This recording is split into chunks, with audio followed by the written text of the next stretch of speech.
আজকে tuna fish দিয়ে খুবই মজার একটা রেসিপি শেয়ার করছি। তার জন্য আমি কড়াইতে তেল দিয়ে পেঁয়াজটাকে ভেজে নিয়ে একটা ডিম স্ক্রাম্বল করে নিচ্ছি। আর দিয়ে দিয়েছি ক্যানের সে টুনা ফিশ, পুরো টুনা ফিশটা আমি দিয়ে দিচ্ছি। দিয়ে কিছুক্ষণ ভেজে এবার এর মধ্যে দিয়ে দিয়েছি টমেটো কিউব করে কাটা।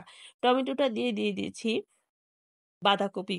বাঁধাকপিটা দিয়ে কিছুক্ষণ নেড়েচেড়ে এবার দিয়ে দিচ্ছি আগে থেকে সিদ্ধ করে রাখা আলু, গাজর আর দিয়ে দিচ্ছি কাঁচামরিচ কুচি। দিয়ে কিছুক্ষণ ভেজে নিয়ে স্বাদ মতো লবণ দিয়ে মিশিয়ে এবার দিয়ে দিচ্ছি আগে থেকে ধুয়ে রাখা চিড়া। চিড়াটাকে দিয়ে খুব ভালোভাবে মিশিয়ে নিচ্ছি। সঙ্গে দিয়ে দিচ্ছি একটা ম্যাগি মশলা। ম্যাগি মশলাটা দিয়ে খুব ভালোভাবে মিশিয়ে এবার দিয়ে দিচ্ছি কিউব করে কাটা শসা আর ধনেপাতা কুচি দিয়ে মিশিয়ে গরম গরম নামিয়ে সকাল কিংবা বিকেলের নাস্তায় পরিবেশন করতে পারেন।